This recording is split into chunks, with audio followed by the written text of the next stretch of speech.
Hello everyone.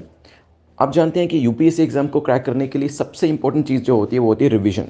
And that's why these marathon sessions are made. और आप लोगों ने भी काफ़ी डिमांड करी थी कि वीकली और मंथली बेसिस पे मैराथन सेशंस बनने चाहिए, और इसी वजह से ये मैराथन सेशंस हम करने वाले हैं। और मैं आपसे ये रिक्वेस्ट करूंगा कि ये मैराथन सेशंस में क्वेश्चंस आपने किए हैं पहले, लेकिन यहाँ पर क्योंकि आप ये रिवीजन बेसिस पे कर रहे हैं, तो मेरे क्वेश्चन बोलने के बाद आप आंसर को प्रिडिक्ट करने की कोशिश करिएगा, एनालिसिस करने के बाद आंसर को बताने की कोशिश करिएगा। और एक बार जब वो क्वेश्चन हो जाता है उसके बाद एक्सप्लेनेशन को ध्यान से सुनिएगा, ताकि आपकी रिवीजन हो सके। आप खुद भी कोशिश कर सकते हैं कमेंट सेक्शन में जितनी ज़्यादा से ज़्यादा चीज़ें आप रिकॉल करके लिख पाएँ।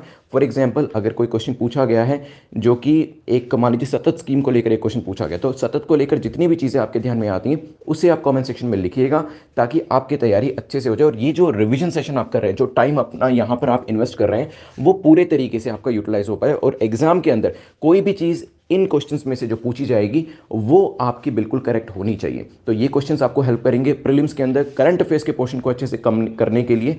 एट द सेम टाइम, क्योंकि यहाँ पे इकोनॉमिक्स एंड दूसरी चीज़ें भी जो हैं, दूसरे सब्जेक्ट्स भी जो हैं, चाहे वो हिस्ट्री हो, ज्योग्राफी हो, वो भी करंट अफेयर्स में से पूछे जाते हैं, वो क्वेश्चंस भी यहाँ पर कवर किए गए। सो इन क्वेश्चंस को करें, रिवाइज करें इनको, और उसके बाद कमेंट सेक्शन में जितनी ज़्यादा से ज़्यादा चीज़ें रिकॉल करेंगे उतना मैराथन सेशंस आपको हेल्प करने वाले हैं। सो ऑल द बेस्ट। ये आपका जो मैराथन सेशंस है वो शुरू हो रहे हैं, और उसे अच्छे से प्रैक्टिस करिए। Good morning everyone. Current affairs की सीरीज में 25 अक्टूबर पे पहुंच चुके हैं और आज जो इंपॉर्टेंट एरियाज को हम डिस्कस करने वाले हैं वो एक बार देख लेते हैं।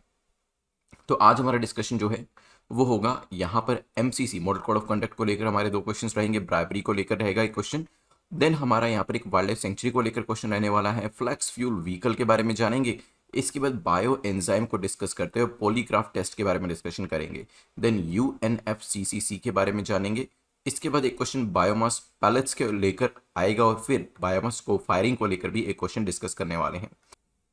Consider the following statement about MCC model code of conduct को लेकर यहाँ पर 3 स्टेटमेंट है, आपको पूछा गया बताएं कौन सी स्टेटमेंट आपकी करेक्ट है, कौन सा कथन आपका सही है। These are the norms, MCC जो नॉर्म्स है ये ईसीआई के द्वारा इंडिपेंडेंटली बिना किसी से पूछे विचार किए इसे ड्रॉ किया गया है। Political parties are suppose to comply, political parties क्या करती है, एमसीसी से कंप्लाई करती है। It gets alive at the time of poll schedule, जब पोल का शेड्यूल आता है तो ये पावर में आ जाते हैं, और ये till the time of conclusion, जब तक कि पूरा आपका इवेल्युएशन हो नहीं जाता है, जब तक कि आपके पोल्स या इलेक्शन हो नहीं जाते हैं, तब तक ये पावर में रहता है। 10 सेकंड का जो टाइम है वो मैं आपका शुरू कर देता हूं, आप सोचिए इसके बारे में क्या होगा, फिर यहां पर डिस्कशन हम करने वाले हैं। सोचिए क्या आंसर हो सकता है यहां पर, फिर हम डिस्कस करेंगे।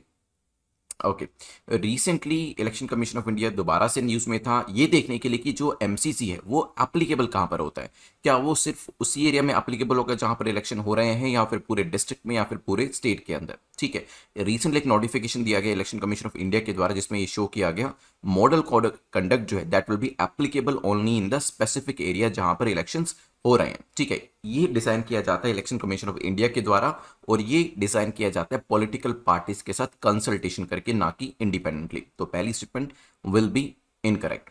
लेकिन हाँ, पॉलिटिकल पार्टीज से ये एक्सपेक्ट किया जाता है that they will comply, they will follow, वो ये जो मॉडल कोड ऑफ कंडक्ट है उसको फॉलो करने वाले हैं, और ये जब से आपका शेड्यूल आता है वहां से लेकर कंक्लूजन तक ये पावर में रहता है। It means political parties are suppose to follow it. Correct answer क्या हो जाएगा, C will be the correct answer. चलिए let's move to the next question. यहां से आगे बढ़ते हुए चलते हैं, सेकंड क्वेश्चन को देखते हैं। सेकंड क्वेश्चन जो है प्रैक्टिकल आपका क्वेश्चन है काफ़ी, जैसे कि जब इलेक्शंस होते हैं काफ़ी सारे पॉलिटिकल पार्टीज के जो रिप्रेजेंटेटिव होते हैं, जो कैंडिडेट्स होते हैं, वो लिकर को डिस्ट्रीब्यूट करते हैं, ब्राइबरी भी करी जाती है। ठीक है, और यहाँ पे कास्ट के कम्युनिटी के बेसिस पे भी वोट मांगे जाते हैं।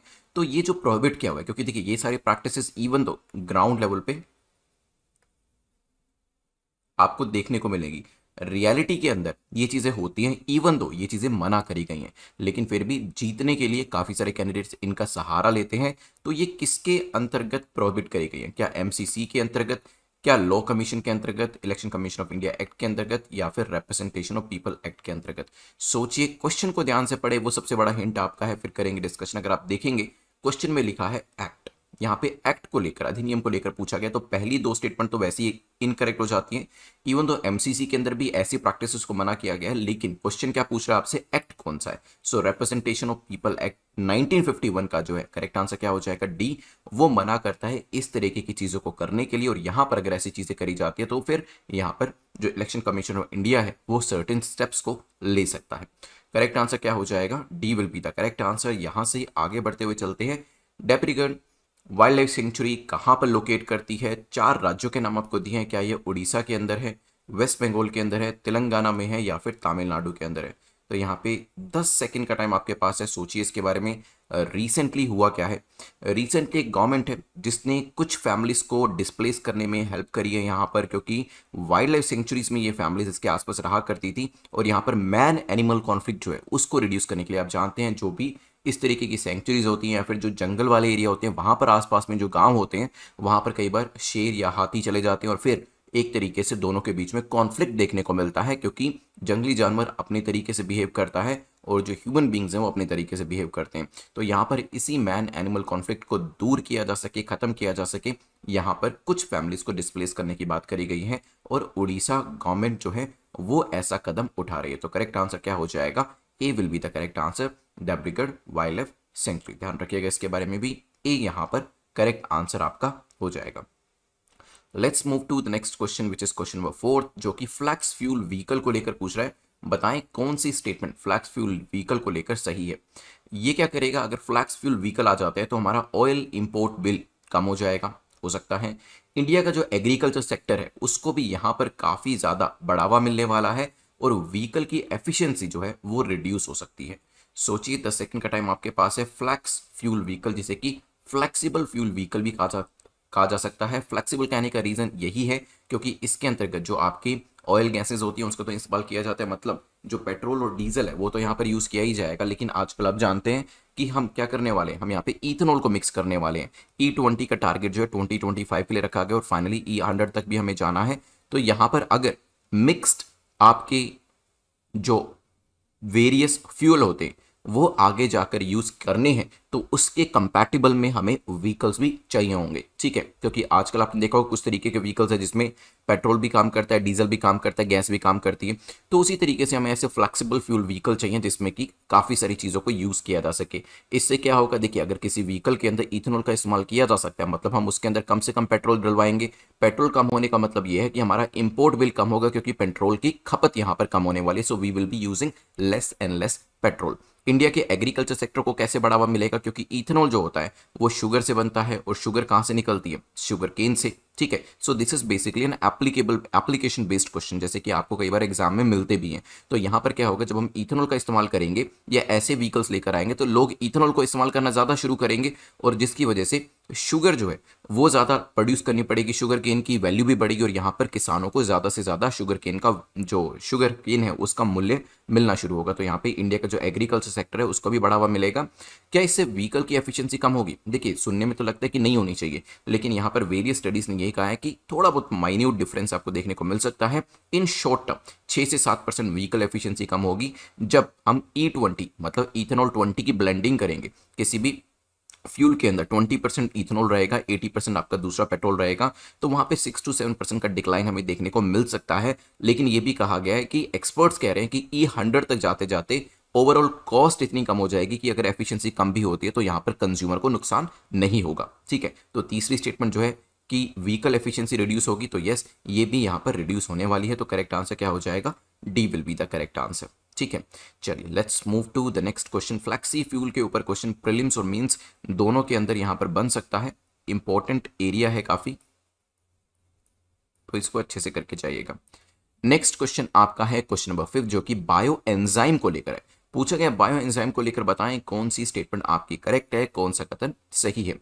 These are produced by the fermentation of organic waste. Organic waste को फर्मेंट करके इसे बनाया जाता है और इसके अंदर शुगर को भी मिक्स किया जाता है। हो सकता है 10 से 15 दिन का इसके अंदर टाइम लगता है, ये भी पॉसिबिलिटी है। चलिए मैं आपको 10 सेकंड का टाइम देता हूं, आप इस क्वेश्चन को सोल्व करें, फिर हम करेंगे इसके ऊपर एक डिस्कशन। क्योंकि अभी पंजाब के जो किसान है, Punjab farmers, they are producing bio enzyme by fermenting fruits and vegetables. जैसे कि जो फ्रूट्स होते हैं और वेजिटेबल्स इनको फर्मेंट करके, और काफ़ी बार तो ये कहा जाता है कि जो फ्रूट्स हैं, फ्लावर्स हैं, जो ज़मीन पे गिर जाते हैं वो किसी तरीके से यूज़फुल नहीं रहते किसानों के लिए, या फिर वो आसपास के जो कीट पतंगे होते हैं उनको अट्रैक्ट करते हैं, जिससे कि ऑलरेडी जो फ्रूट्स वहाँ पर पेड़ के ऊपर भी है वो भी कहीं ना कहीं उनको हानि पहुंचा सकते हैं वो कीट पतंगे। तो उनको यहाँ पर फ्रूट्स को जो गिरे हुए हैं, जो फूल गिरे हुए हैं, उनका इस्तेमाल करके, उनको फर्मेंट करके उसमें शुगर का मिक्सचर ऐड करके क्या किया जाएगा, बायो एंजाइम जो है वो बनाए जा रहे हैं पंजाब के किसानों के द्वारा। ठीक है, जो ये पूरा प्रोसेस है इसमें 60 से 100 दिन का टाइम लगता है,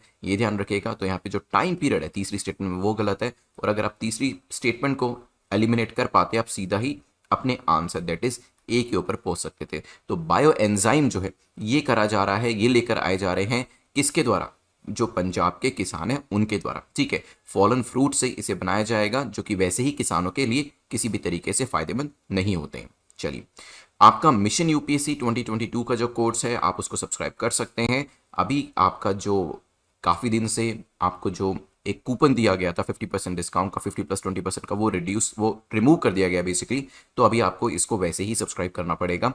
but this is one of the best course, जो आपके आर्ट एंड कल्चर की जो सीरीज़ शुरू करी गई है वो पूरी सीरीज़ आपको इसके अंदर मिलेगी। वैसे ही बाकी सारी सीरीज़ भी आपको इसके अंदर मिलने वाली, जो यहाँ पे शो करी है, जो नहीं भी करी, for example ancient medieval India जो आपका है वो भी यहाँ पर कवर किया जाएगा आपके क्लास लेक्चर प्लस एमसीक्यू के थ्रू। ठीक है, तो यहाँ पर मिशन यूपीएससी 2022 को जो लोग 2022 के लिए सीरियस कैंडिडेट्स हैं वो यहाँ पर ज्वाइन कर सकते हैं। Let's move to next question which is question number 6, जो कि पॉलीग्राफ टेस्ट को लेकर पूछ रहा है। बताएं कौन सी स्टेटमेंट, या फिर कहें कि इसमें से किस किस को मेजर किया जाता है, क्योंकि पॉलीग्राफ टेस्ट काफी न्यूज में आता है लेकिन उसका साइंटिफिक एस्पेक्ट क्या है वो जानना काफी जरूरी है। तो पॉलीग्राफ टेस्ट में आखिर क्या क्या चीजों को मापा जाता है, क्या ब्लड प्रेशर को मापा जाता है, रेस्पिरेशन को, पल्स को, या फिर हमारी जो स्वेट ग्लैंड्स होती हैं उनको मेजर किया जाता है। 10 सेकंड का टाइम आपको देता हूं, सोचिए आप इसके बारे में, फिर करते हैं डिस्कशन। देखिए, रिसेंटली एक टेरर अक्यूज्ड इंडिविजुअल है जो कि पाकिस्तानी नेशनल है, उनको पकड़ा गया है और दिल्ली कोर्ट ने कहा है कि ठीक है आप चाहें तो, दिल्ली कोर्ट ने कहा है कि आप इनका पॉलीग्राफ टेस्ट चाहें तो करा सकते हैं। ठीक है, तो अब ये भी देखना पड़ेगा कि आखिर पॉलीग्राफ टेस्ट के अंदर मेजर क्या क्या किया जाता है। देखिए, ब्लड प्रेशर किया जाता है, बिल्कुल। क्या रेस्पिरेशन किया जाता है, बिल्कुल। क्या पल्स को चेक किया जाता है, और स्वेट ग्लैंड्स, ये सभी चीजें इसके अंदर मेजर करी जाती है, ध्यान रखिएगा। ठीक है, सो करेक्ट आंसर क्या हो जाएगा, D will be the correct answer. ये सभी चीजें जो है पॉलीग्राफ टेस्ट के अंदर आपकी मेजर करी जाती है। Now let's move to one more question about polygraph test, जो कि कह रहा है कि पॉलीग्राफ टेस्ट के बारे में बताएं कौन सी स्टेटमेंट आपकी करेक्ट है, कौन सा कथन सही है। इसके अंदर जो व्यक्ति है उसको ट्रुथ सीरम जो है, ट्रुथ सीरम करके कोई सीरम होता है वो दिया जाता है, हो सकता है ये जो टेस्ट होते हैं ये 100% एक्यूरेट होते हैं, ये भी पॉसिबल है। ये जो है टेस्ट ये काफ़ी साइंटिफिक होते हैं, ये भी पॉसिबल है। 10 सेकंड का टाइम है, सोचिए इसके बारे में। देखिए, मैंने अभी आपको पीछे कुछ चीज़ें बताई कि क्या क्या इसके अंदर मेजर किया जाता है, और जब भी ये चीज़ें मेजर करते हैं, चाहे वो रेस्पिरेशन हो, चाहे वो आपकी जो स्वेट ग्लैंड्स होती हैं वो यहाँ पे मेजर करी जा रही हैं, उनको दिया जाता है एक नंबर, उनके साथ एक नंबर अटैच कर दिया जाता है। ठीक है, और वो नंबर बताता है कि क्या सच में वो एक डेंजर एरिया में आ रहा है, मतलब क्या वो व्यक्ति झूठ बोल रहा है उस नंबर के हिसाब से या सच बोल रहा है। ठीक है, तो इसमें ट्रुथ सीरम दिया जाता है क्या, बिल्कुल इसके अंदर एक ट्रुथ ड्रग दी जाती है, इसी को ट्रुथ ड्रग कहा जाता है। तो यहाँ पर वो व्यक्ति को दी जाती है और उसके बाद वो सेमी कॉन्शियस या सेमी अनकॉन्शियस स्टेट के अंदर होता है, जिसमें एक्सपेक्ट किया जाता है कि वो ज़्यादा चीज़ों को छुपाएगा नहीं। ठीक है, लेकिन हाँ, यहाँ पर ये 100% एक्यूरेट नहीं होते हैं टेस्ट, ध्यान रखिएगा। और साइंटिफिक जो इनकी एक्सेप्टेबिलिटी होती है वो भी कुछ शेकी ग्राउंड्स पे होती है, इसी वजह से इनको एक्सेप्ट भी नहीं किया जाता काफ़ी सारी कोर्ट्स के अंदर। ठीक है, तो करेक्ट आंसर क्या हो जाएगा, B will be the correct answer, क्योंकि यहाँ पे ट्रूथ सीरम दिया जाता है, सिर्फ यही स्टेटमेंट ठीक है। लेकिन हाँ, एक्यूरेसी की बात करें और इसके साइंटिफिक नेचर की बात करें वो प्रूवन नहीं है, तो correct answer will be B. Let's move to the next question, question number 8 हमारा है, जो कि बात कर रहा है UNFCCC के बारे में, United nation framework convention for climate change को लेकर पूछा जा रहा है कि बताएं करेक्ट स्टेटमेंट आपकी कौन सी होगी। क्या ये लीगली बाइंडिंग ट्रीटी है, हो सकता है। It has a legally binding protocol, क्या इसका प्रोटोकॉल लीगली बाइंडिंग है। क्या इंडिया इसके लिए एक पार्टी है। 10 सेकंड का टाइम है, सोचिए आप इसके बारे में। रिसेंटली मैं आपको बताता हूँ ग्लासगो के अंदर United nation global warming conference जो है वो काफ़ी जल्दी शुरू होने वाली, नवंबर के आई थिंक फर्स्ट वीक में होगी।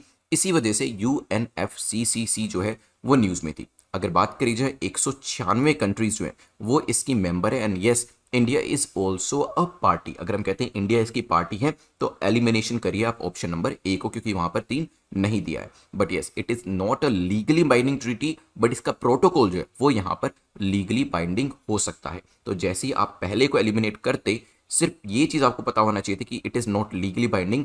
आप जिसमें 1 आ रहा है उसको एलिमिनेट करके सीधा सी को मार्क कर सकते थे, ठीक है। तो yes, it is not a legally binding treaty. ध्यान रखिएगा, ग्लासगो के अंदर अभी मीटिंग होगी, तब और भी चीजें यहां से निकल कर आएंगे, हम और भी ज्यादा इसको देन डिस्कस करने वाले हैं। Now let's move to next question which is question number 9, जो कि बात कर रहा है यहां पर 2 स्टेटमेंट देकर पूछा है कि बताएं करेक्ट स्टेटमेंट आपकी कौन सी है, कौन सा कथन आपका सही है। बायोमास पैलेट्स होते हैं, क्या होते हैं बताऊंगा अभी। Biomass pellets from agriculture waste have almost equal calorific value as compare to coal. तो इसके अंदर क्या होता है, बायोमास पैलेट्स जो होते हैं उनकी कैलोरीफिक वैल्यू जो है वो किसके बराबर होती है, कोल के बराबर होती है। अगर आपको बायोमास पैलेट्स को कोल के साथ कंबस्ट करना है तो उसके अंदर जो पावर प्लांट्स होते हैं उसमें किसी भी बदलाव की जरूरत नहीं है। देखिए अभी न्यूज़ थी बीच में कि हम लोग क्या करेंगे, जो बायोमास जो है उसके पैलेट्स को इस्तेमाल करेंगे, क्योंकि बीच में न्यूज़ थी कि कोल जो है इसकी जो अवेलेबिलिटी है वो कम हो गई है, और अवेलेबिलिटी कम होगी तो पावर जनरेशन कम हो जाएगा।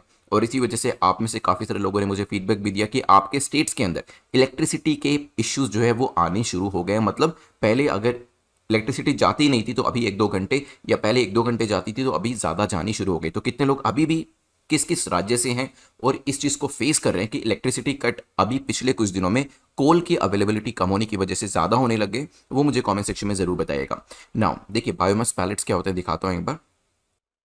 सो as you can see here, तो यहाँ पे बायोमास पैलेट्स जो हैं ये जो बेसिकली एग्रीकल्चर वेस्ट से क्या होगा, आपको जो कोल का रिप्लेसमेंट है वो करने की कोशिश करी जा रही है। अभी जो है स्टार्टिंग में ब्लेंडिंग से 5% करी जा रही है। 5% ब्लेंडिंग से क्या होगा, यहाँ पर कुछ हद तक कोल का रिप्लेसमेंट आप यहाँ पर करने की कोशिश करेंगे। गवर्नमेंट ऑफ इंडिया ऐसा करने की कोशिश कर रही है। अगर हम कैलोरीफिक वैल्यू की बात करते हैं तो कैलोरीफिक वैल्यू जो आपके बायोमास पैलेट्स के जैसे आपको स्क्रीन के ऊपर दिखाई दे रही है, सो इट इज इक्वल। लेकिन हाँ, एनवायरमेंट फ्रेंडली भी है ये ज़्यादा, लेकिन इसके लिए जो एग्जिस्टिंग पावर प्लांट्स है उसके अंदर आपको बदलाव करने की जरूरत पड़ने वाली है, ये ध्यान रखिएगा, ठीक है। So we need to bring a change in our existing power plants so that these pellets could be utilise with the कोल।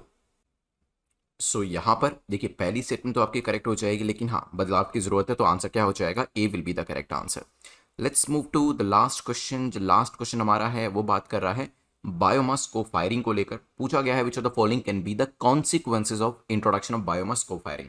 तो यहां पर एक चीज ध्यान रखिएगा, this is also an application based question. अगर हम बायोमास को फायरिंग करते हैं, मतलब कोल और बायोमास को साथ में कंबस्ट करते हैं, तो उससे क्या होगा, इससे स्टबल बर्निंग जो है वो इंक्रीज हो सकती है। कोल के ऊपर हमारी जो डिपेंडेंस है वो रिड्यूस होगी, एंड फार्मर्स की जो इनकम है वो यहाँ पर इंक्रीज हो सकती है। 10 सेकंड का टाइम आपके पास है, सोचिए आप इसके बारे में क्या आंसर होगा, फिर करते हैं डिस्कशन। बिल्कुल ध्यान से सोचिएगा कि क्या हो सकता है, क्या इसके कॉन्सिक्वेंसेज निकल सकते हैं, क्योंकि यूपीएससी ऐसे एप्लीकेशन बेस्ड क्वेश्चंस जो है वो काफी ज्यादा पूछता है ना। अगर बात करी जाए फार्मर्स इनकम इंक्रीज होगी, देखिए मैंने आपको पीछे ही बताया, क्योंकि देखिए इसमें शुगर की जरूरत पड़ेगी, ठीक है। या फिर अगर हम यहाँ पे इथेनॉल की बात नहीं भी करते, बायोमास की बात करते हैं, तो बायोमास कहाँ से निकल कर आएगा, किसान ही देंगे इसको। और यहाँ पर किसान अगर उसे पराली जलाने की बजाय उस चीज को सेल करना शुरू करते हैं तो स्टबल बर्निंग का इशू भी खत्म हो जाएगा और फार्मर्स की इनकम भी यहाँ पर इंक्रीज हो जाएगी, ठीक है। तो ध्यान रखिएगा, so basically what is wastage for a farmer if he और she is able to sell that thing, तो उससे क्या होगा, उनकी इनकम जो है that will rise up to an extent. Dependence जो कोल के ऊपर रिड्यूस होगी, of course, because we are trying to find an alternative for the coal. Coal की जगह हम उसका कोई ऑल्टरनेटिव ढूंढ रहे हैं, जैसे कि हमने पीछे बायोमास पैलेट्स की बात करी, तो इससे कोल के ऊपर जो हमारी डिपेंडेंस है वो भी कम हो जाएगी। आंसर क्या हो जाएगा, C will be the correct answer, ठीक है। चलिए ध्यान रखिएगा इसके बारे में।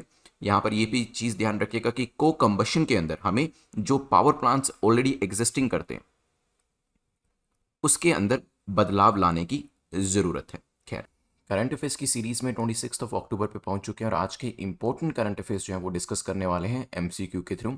तो सबसे पहले टॉप्स के बारे में डिस्कशन हम यहाँ पर करने वाले हैं। देन यहाँ पे देखेंगे हम जो various grey and black categories होती हैं आपकी FATF के अंदर, उसके अंदर कौन कौन सी नई कंट्रीज शामिल हुई हैं। देन यहाँ पर SIAC को लेकर एक क्वेश्चन रहने वाला है, मोहिनी यट्टम को लेकर 2 क्वेश्चन रहने वाला है। इवन दो ये आपका एरिया आर्ट एंड कल्चर का है, लेकिन क्योंकि ये न्यूज़ में था इस वजह से ये क्वेश्चन जो है हम डिस्कस करने वाले हैं यहाँ पर। राइट ऑफ वे के बारे में जानेंगे, न्यूज़ में था। ग्लोबल एग्रीकल्चर प्रोडक्टिविटी रिपोर्ट के बारे में डिस्कशन करने वाले हैं। आई वे बनी के बारे में जानेंगे। देन नेशनलाइज्ड टेक पॉलिसी को डिस्कस करते हुए SEEI 2020 के बारे में डिस्कशन करेंगे। कि टफ्स को लेकर पूछ रहे हैं, TUFS क्या है ये बताऊंगा अभी। Tough is introduce by 1999 by which of the following ministry. तो इसे बेसिकली 1999 के अंदर लेकर आया गया था, लेकिन कौन सी मिनिस्ट्री अभी इसे लेकर आई है कि इसके अंदर एक ओवरऑल होने की जरूरत है। तो 1999 के अंदर जो टेक्नोलॉजी अपग्रेडेशन फंड स्कीम जो है इसे लेकर आया गया था एक मंत्रालय के द्वारा। वो मंत्रालय कौन सा था? टेक्सटाइल, फाइनेंस, एजुकेशन या फिर कोई और ही मंत्रालय था जिसके बारे में यहाँ पर मेंशन नहीं किया गया।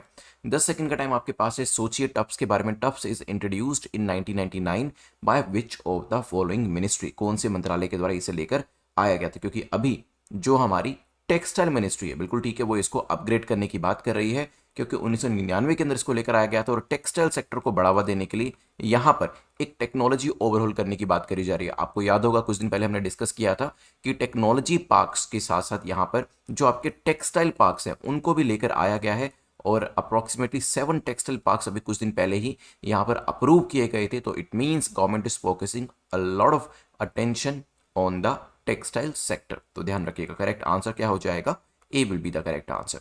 चलिए चलते हैं यहाँ से आगे बढ़ते हुए नेक्स्ट क्वेश्चन के ऊपर। रिसेंटली कुछ ऐसी कंट्रीज हैं जिसको कि एक जुरिस्डिक्शन में ऐड किया गया है which is jurisdiction under increase monitoring. Financial action task force जो है आपकी एक बॉडी है जो कि इंश्योर करते हैं कि जो वेरियस कंट्रीज है वो किसी भी तरीके से टेररिज्म की फाइनेंसिंग ना करें या कोई ऐसी चीज़ ना करें जिससे जो दुनिया है उसके अंदर माहौल ख़राब हो। तो यहाँ पर इसी तरीके से अगर कुछ कंट्रीज़ फिर भी ऐसे काम करने की कोशिश करती जैसे कि पाकिस्तान, तो उनको ग्रे लिस्ट में रखा जाता है और बार बार अगर ऐसी चीज़ें करी जाती है तो उनको ब्लैक लिस्ट में भी डाला जा सकता है। अभी कुछ कंट्रीज ऐसी हैं जिसको कि जुरिस्डिक्शन अंडर इंक्रीज मॉनिटरिंग की जो कैटेगरी है इसके अंदर डाला गया। तो क्या वो टर्की है, क्या वो जॉर्डन है, क्या वो माली है? 10 सेकंड का टाइम आपको दिया है, सोचिए इसके बारे में। क्योंकि फाइनेंशियल एक्शन टास्क फोर्स जो है इन्होंने वेरियस कंट्रीज को यहाँ पर वेरियस लिस्ट के अंदर डाला है, जैसे कि अभी रिसेंटली बोत्सवाना और मॉरिशस ये 2 कंट्रीज जो है इनको ग्रे लिस्ट में डाला है और पाकिस्तान तो ऑलरेडी ग्रे लिस्ट के अंदर है ही। काफ़ी कोशिश कर रहा था बाहर निकलने की यहाँ से, लेकिन अभी भी FATF अपने इनको जो ग्रे लिस्ट है उसके अंदर कंटिन्यू रखा है।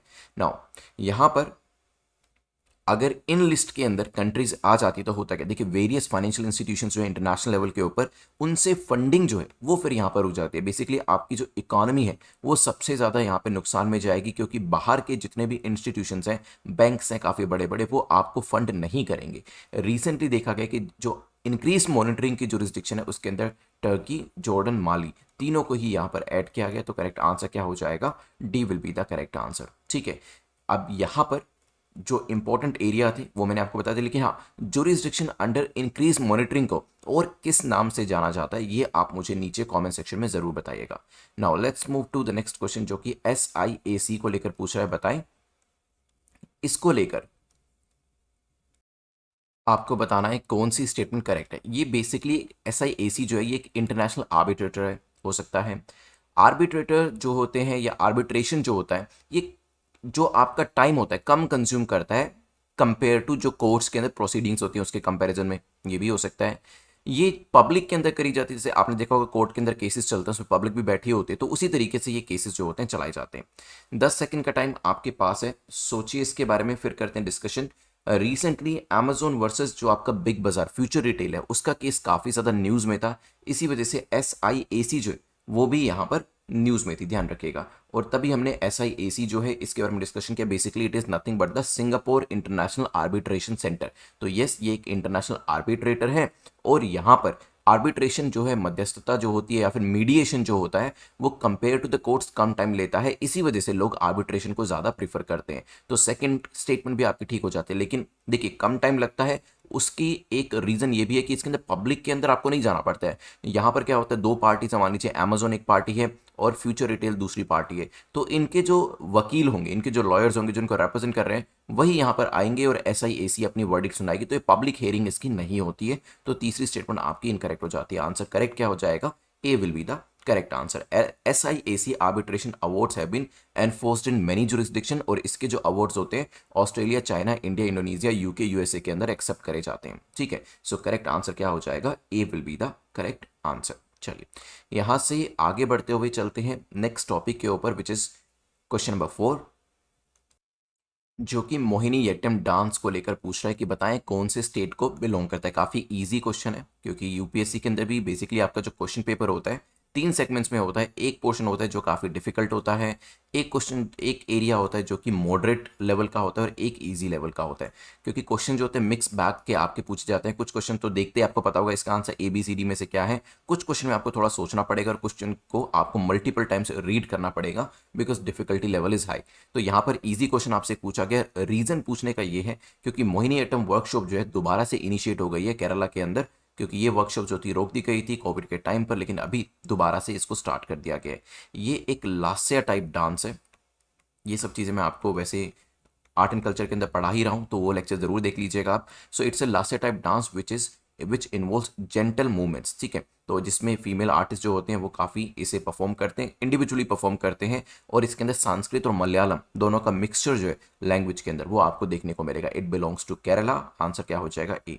बट जो चीज़ आपको कमेंट सेक्शन के अंदर आंसर करनी है, ये बताइएगा कि केरला से एक और क्लासिकल डांस आता है, उसका नाम मुझे कमेंट सेक्शन में जरूर बताइएगा। हम लोग मोहिनीअट्टम को लेकर एक और क्वेश्चन जो है वो भी यहाँ पर डिस्कस कर लेते हैं। And the 5th question is asking कि मोहिनीअट्टम के अंदर कौन कौन से इन तीनों में से इंस्ट्रूमेंट्स का इस्तेमाल किया जाता है। क्या हम इसमें मृदांगम का इस्तेमाल करते हैं, व्हाट अबाउट इडाका, फ्लूट? सोचिए, 10 सेकंड का टाइम यहाँ पे शुरू हो चुका है आपका, फिर इसके बारे में डिस्कशन करेंगे। देखिए मोहिनीअट्टम के अंदर काफ़ी सारे इंस्ट्रूमेंट्स होते हैं जो उनका इस्तेमाल किया जाता है, बट क्या वो 3 ये वाले इंस्ट्रूमेंट हैं या नहीं, ये आपको बताना है। सबसे पहले तो मैं आपको बताऊं, वीणा का इस्तेमाल किया जाता है, जो ट्रेडिशनल हमारा एक इंस्ट्रूमेंट है। फ्लूट जो बांसुरी होती है, इसका भी इस्तेमाल किया जाता है, और साथ ही साथ जो आपका इडाका होता है, जो आपका ड्रम होता है, वो भी इसमें इस्तेमाल होता है। और मदलम एक बैरल ड्रम होता है, वो भी इसके अंदर इस्तेमाल होता है, जिसे कि मृदांगम भी कहते हैं। ठीक है, सो बैरल ड्रम हो गया, ग्लास ड्रम हो गया, फ्लूट बांसुरी आपकी हो गई, इसका इस्तेमाल यहाँ पर किया जाता है। करेक्ट आंसर क्या हो जाएगा, D will be the correct answer. चलिए, crack UPSC exam in 200 days की सीरीज और मिशन यूपीएससी 2022 दोनों ही जो इंपॉर्टेंट सीरीज हैं आपके लिए अवेलेबल है exam.netmock.com के ऊपर। वहां पर जाकर आप इस सीरीज को एनरोल कर सकते हैं। This is for the students जो कि 2022 के लिए प्रिपेयर कर रहे हैं। ये मिशन यूपीएससी 2022 जो है ये 500 दिन की सीरीज है, और यूपीएससी क्रैक एग्जाम की जो सीरीज है वो 200 डेज की सीरीज है। जो भी आपके पास टाइम अवेलेबिलिटी है उस हिसाब से आप अपनी सीरीज को ज्वाइन कर सकते हैं। Now let's move to right of way. Recently news में था किस चीज को लेकर, इलेक्ट्रिसिटी केबल्स को लेकर, ऑप्टिकल फाइबर सुएज को लेकर, या फिर नन ऑफ द अबव? सोचिए, 10 सेकंड का टाइम मैंने आपका शुरू कर दिया है। राइट ऑफ वे, किस वजह से आपने इसे न्यूज में देखा था, किस चीज की बात करी जा रही थी, कहां पर कुछ एक्स्ट्रा फीस लगाने की बात करी जा रही थी? चलिए, तो यहां पर रिसेंटली गवर्नमेंट ने क्या किया है, गवर्नमेंट ने अभी एक Indian telegraph right of way amendment rules 2021 जो थे इसे नोटिफाई किया, और यहाँ पर इनकॉर्पोरेट करने की कोशिश करी कुछ प्रोविजंस को। इसमें basically one time compensation fees जो है वो लगाने की बात करें तो 1000 पर किलोमीटर जो है एक फिक्स्ड कैप यहाँ पर लगाने की बात करी गई है। तो अब यहाँ पे करा क्या जा रहा है, देखिए यहाँ पर जो ओवरग्राउंड केबल्स रहेंगे, अभी तक जो ऑप्टिकल फाइबर्स अंडरग्राउंड केबल्स थी उसके ऊपर ये फीस लगाई जाती थी। जो ओवरग्राउंड यहाँ पर केबल्स हैं उसके ऊपर 1000 पर किलोमीटर की जो यहाँ पे वन टाइम चार्ज है वो लगाया जाएगा।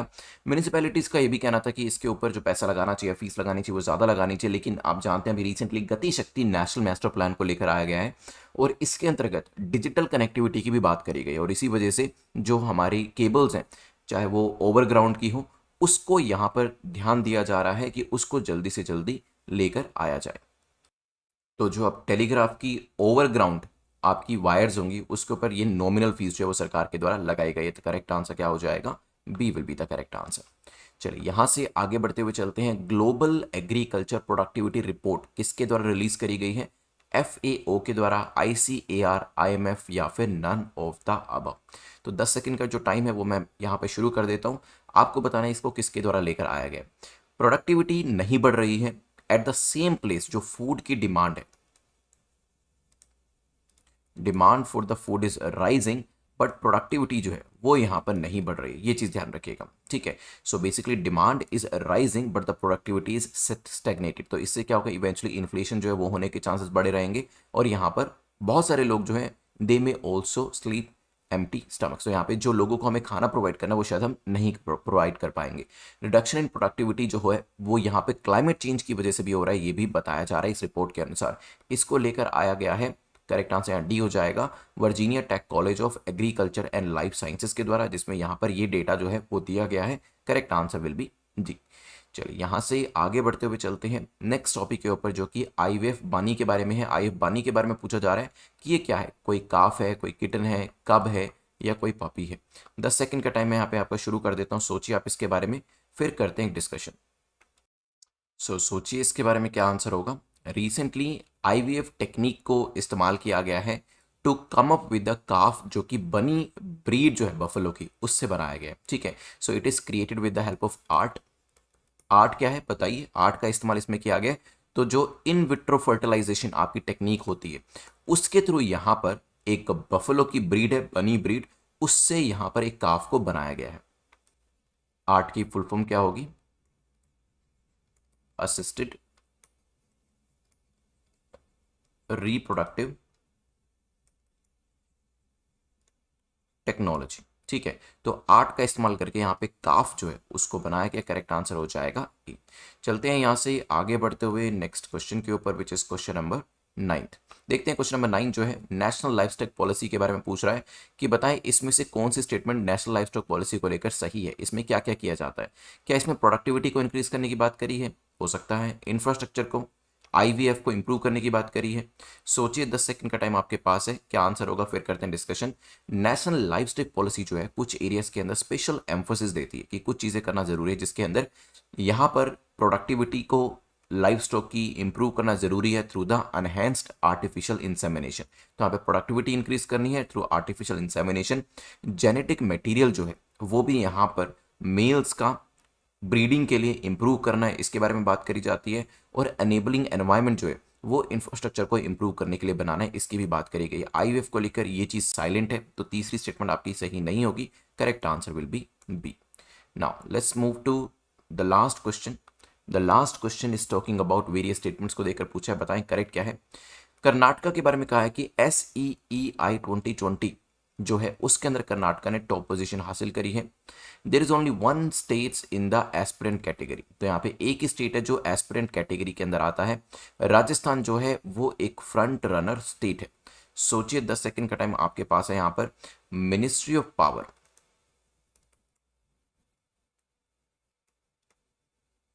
मिनिस्ट्री ऑफ पावर के द्वारा SEEI 2020 की जो रिपोर्ट है इसको लेकर आया गया है।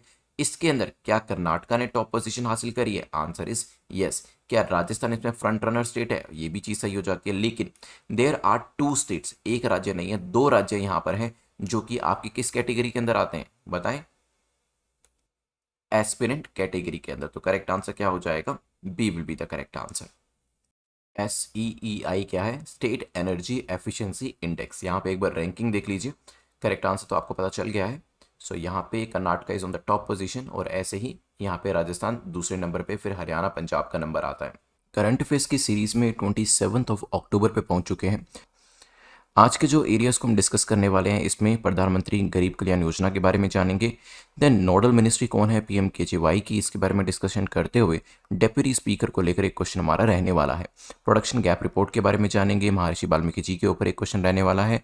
हीट एक्सट्रीम्स की वजह से जो डेथ्स हो रही हैं उनके बारे में डिस्कस करते हुए हीट वेव को लेकर भी एक क्वेश्चन हमारा रहने वाला है। मिलेट कंजम्पशन को लेकर एक क्वेश्चन रहेगा। नैनो नाइट्रोजन लिक्विफाइड और लिक्विड फर्टिलाइजर कहाँ पर हम एक्सपोर्ट कर रहे हैं, इसको लेकर डिस्कशन करेंगे। और फाइनली बायो इकोनॉमिक हब हम भारत के अंदर कहाँ पर लेकर आ रहे हैं उसके बारे में भी बात करेंगे, क्योंकि 2025 का टारगेट रखा गया है बायो इकोनॉमिक हब इंडिया को बनाने के लिए। चलिए, the first question talks about प्रधानमंत्री गरीब कल्याण योजना को लेकर। यहाँ पर 3 स्टेटमेंट दिए। देखिए, क्वेश्चन करने का तरीका जो है, आप क्या कर सकते हैं, जो टॉपिक होता है आप उसको अंडरलाइन करें और फिर देखिए कि क्वेश्चन पूछ क्या रहा है, करेक्ट पूछ रहा है, इनकरेक्ट पूछ रहा है, आखिर requirement demand of the question क्या है, उसको आप सर्कल में डाल सकते हैं। Now read all the statements. Insurance scheme जो है वो एक कंपोनेंट है इस योजना के अंदर और इस स्कीम के अंतर्गत। हो सकता है ये जो है कोविड से जो लोग जूझ रहे हैं, जो प्रॉब्लम्स कोविड की वजह से क्रिएट हुई है, वहाँ पर लोगों को हेल्प करता है उसे टेक ओवर करने के लिए, हो सकता है। और ये जो योजना लाई गई थी, ये सेकेंड वेव, अभी जो आपने देखा होगा अप्रैल 2021 के अंदर, मार्च अप्रैल 2021 के अंदर जो सेकेंड वेव आई थी तब इसको लेकर आया गया था। अब यहाँ पर देखिए 10 सेकंड का टाइम मैंने आपका शुरू कर दिया। अब सोचिए इसके बारे में क्या होगा आंसर, फिर करेंगे इसको लेकर एक डिस्कशन। 10 सेकंड्स में आपको आंसर करना जरूरी है, क्योंकि ये बेसिकली स्टार्ट किया गया है ताकि एक प्रेशर क्रिएट किया जा सके और with in the available time limit आप अपने आंसर को कर सकें। गवर्नमेंट ने एक्सटेंड करी है इस स्कीम को, क्योंकि काफ़ी सारे लोग कह रहे थे हो सकता है कि इस योजना को ख़त्म कर दिया जाए, लेकिन सरकार ने इसे ख़त्म नहीं किया है और यहाँ पर कहा है कि इसको डेफिनेटली एक्सटेंड किया जाएगा। और इसके अंदर जो एक इंश्योरेंस का कंपोनेंट है उसको लेकर भी बात करी गई थी। इंश्योरेंस जो है वो दिया जाता है to the poor and the poor families, और इसे फर्दर 180 डेज के लिए एक्सटेंड किया गया। तो यहाँ पर कोविड की वजह से अगर किसी की डेथ होती है तो कॉम्पनसेशन देने का प्रोविजन जो है वो भी रखा गया है। और अभी तो एक बदलाव और भी इसके अंदर किया गया है कि जितने भी इंश्योरेंस के केसेस होंगे वो डीसीज के द्वारा, जो डेप्यूटी कमिश्नर्स आपके हैं उनके द्वारा अप्रूव किए जाएंगे। ये चीज़ ध्यान रखिएगा। साथ ही साथ इसके अंदर एक कंपोनेंट जो है वो कैश देने का भी रखा हुआ है। बेसिकली क्या होगा, जो जन धन अकाउंट्स हैं उसके अंदर जो 20 करोड़ महिलाओं के अकाउंट्स हैं वहां पर 500 पर मंथ जो है वो भी देने का प्रावधान इसके अंदर रखा गया था। इसे जो पहली वेव आई थी तब अनाउंस किया गया था और अभी इसे फर्दर एक्सटेंड किया गया, एटलीस्ट जो इंश्योरेंस कंपोनेंट इसका है। तो यस, इसके अंदर इंश्योरेंस जो है उसका भी एक कंपोनेंट रखा गया है और उसी के लिए ही यहाँ पे इंडेमनिफिकेशन कॉम्पनसेशन देने का प्रावधान जो है वो यहाँ पर डिस्ट्रिक्ट कलेक्टर्स के पास रहने वाला है। ठीक है, तो करेक्ट आंसर क्या हो जाएगा, A will be the correct answer. चलिए चलते हैं यहाँ से आगे बढ़ते हुए नेक्स्ट टॉपिक को देखते हैं, जो कि पूछ रहा है कि इस पर्टिकुलर स्कीम को लेकर नोडल मिनिस्ट्री कौन सी है। 10 सेकंड का टाइम मैं यहाँ पे शुरू कर देता हूँ। क्या सोशल जस्टिस मिनिस्ट्री है, फाइनेंस मिनिस्ट्री है, नीति आयोग या फिर कोई और ही मिनिस्ट्री है। देखिए ध्यान से अगर आप पढ़ेंगे, पूछा है कि नोडल मिनिस्ट्री कौन सी है। अब नीति आयोग तो कोई मिनिस्ट्री नहीं है तो आप तो इसको सीधे ही एलिमिनेट कर सकते हैं। That's why you have to read very carefully and sometimes you even have to read between the lines, क्योंकि क्वेश्चन ध्यान से पढ़ेंगे कई बार तो एक दो ऑप्शन वहीं पे ही एलिमिनेट हो जाते हैं। यहाँ पर नन ऑफ द अबव होने के चांसेस भी वैसे कम है, लेकिन हाँ क्योंकि प्रधानमंत्री गरीब कल्याण योजना जो है इसके अंदर काफ़ी बड़ा फाइनेंस का कंपोनेंट इन्वॉल्व है, क्योंकि कॉम्पनसेशन का पैसा देना है 500 पर मंथ, काफ़ी ज़्यादा फैमिलीज़ को देना है। ठीक है, मनरेगा के वेजेस भी इसमें बढ़ाए गए हैं, 182 से बढ़ाकर 202 रुपये कर दिया गया है। इसके अंदर जो 80 करोड़ लोग हैं उनको 5 केजी वीट या फिर राइस और 1 किलो उनकी पसंद की दाल देने का प्रावधान भी रखा गया है। तो फाइनेंशियल कंपोनेंट है काफ़ी बड़ा और इसी वजह से नोडल मिनिस्ट्री किसको बनाया गया है, फाइनेंस मिनिस्ट्री को। ध्यान रखिएगा। तो आंसर क्या हो जाएगा यहाँ पर, B will be the correct answer. चलिए चलते हैं यहाँ से आगे बढ़ते हुए नेक्स्ट टॉपिक को देखते हैं, जो कि वेरियस स्टेटमेंट्स को देकर पूछ रहा है बताएं करेक्ट स्टेटमेंट आपकी कौन सी है। देखिए स्पीकर डेप्यूटी स्पीकर को लेकर काफ़ी इश्यूज चल रहे हैं आजकल, उसी को लेकर क्वेश्चन जो है बनाया गया है। स्पीकर जो होते हैं वो अपना रेजिग्नेशन डेप्यूटी स्पीकर को दे सकते हैं, हो सकता है डेप्यूटी स्पीकर अपना रेजिग्नेशन स्पीकर को दे सकते हैं, this is also possible. They may be remove from office by special majority, एक स्पेशल मेजोरिटी डालकर उनको रिमूव किया जा सकता है। 10 सेकंड का टाइम मैं आपका शुरू करता हूँ। देखिए बेसिकली क्या है, स्पीकर तो हमारे पास अवेलेबल है, हमारे स्पीकर कौन है बताइएगा कमेंट सेक्शन के अंदर। लेकिन 2019 से जब से सरकार आई है, डेप्यूटी स्पीकर की जो वैकेंसी है उसे यहाँ पर फिल नहीं किया गया, वो जो पोजीशन है वो अभी भी वेकेंट है। तो काफ़ी सारे लोग इस चीज़ के ऊपर सवाल उठा रहे थे कि अगर हम रूल्स को देखें, रेगुलेशंस को देखें, तो उसके हिसाब से तो कहा जाता है कि डेप्यूटी स्पीकर जो होता है उसको होना चाहिए। ठीक है, ये पोजीशन आपको खाली नहीं रखनी चाहिए, लेकिन फिर भी 2 साल हो गए यहाँ पर इस पोजीशन को भरा नहीं गया है। इसी वजह से जो सवाल जवाब थे वो यहाँ पर करे जा रहे थे। स्पीकर और डेप्यूटी स्पीकर में से अगर मैं पूछूं कौन इसमें सीनियर होता है और कौन सबॉर्डिनेट होता है, तो answer will be no one is senior और नो वन इज सबॉर्डिनेट। दोनों जो है वो इक्वल रैंकिंग के होते हैं, दोनों ही हाउस में से लिए जाते हैं। यूजुअली जो स्पीकर होते हैं वो रूलिंग पार्टी से आते हैं, but it is not mandatory, it is just a convention. और डेप्यूटी स्पीकर जो होते हैं वो कहाँ से आते हैं, वो जो लार्जेस्ट अपोजिशन पार्टी होते हैं वहाँ से चुने जाते हैं। दोनों ही जब रिजाइन करते हैं एक दूसरे को अपना रेजिग्नेशन दे सकते हैं, और अगर यहाँ पे रेजिग्नेशन नहीं देना है लेकिन किसी कारणवश उनको रिमूव करना पड़े, वहाँ पर एब्सोल्यूट मेजोरिटी का इस्तेमाल किया जाता है। देखिए सिंपल, स्पेशल, एब्सोल्यूट मेजोरिटी, ये पॉलिटिकल साइंस के जो इंडियन पॉलिटी के लेक्चर्स हैं उसके अंदर आपको मिल जाएगा, तो वो लेक्चर्स देख लीजिएगा, वो भी यूट्यूब के ऊपर अवेलेबल है। करेक्ट आंसर यहाँ पर क्या हो जाएगा, A will be the correct answer. चलिए तो यहाँ पे डेप्यूटी स्पीकर की अपॉइंटमेंट लेकर क्वेश्चन यहाँ पे रेज किए जा रहे थे। लेट्स सी अभी यहाँ पर कब तक इनको अपॉइंट किया जाता है। Let's move to production gap report. Production gap report अभी अभी रिसेंटली रिलीज करी गई है। क्वेश्चन पूछ रहा है कि इसे किसके द्वारा लेकर आया गया, यूएनईपी के द्वारा, यूएनएफसीसी के द्वारा, आईएमएफ के द्वारा या फिर वर्ल्ड बैंक के द्वारा। 10 सेकंड का टाइम मैं शुरू कर देता हूं। 2020-21 की जो रिपोर्ट है इसे अभी रिलीज किया गया है, पहली बार 2019 के अंदर इसको लेकर आया गया था।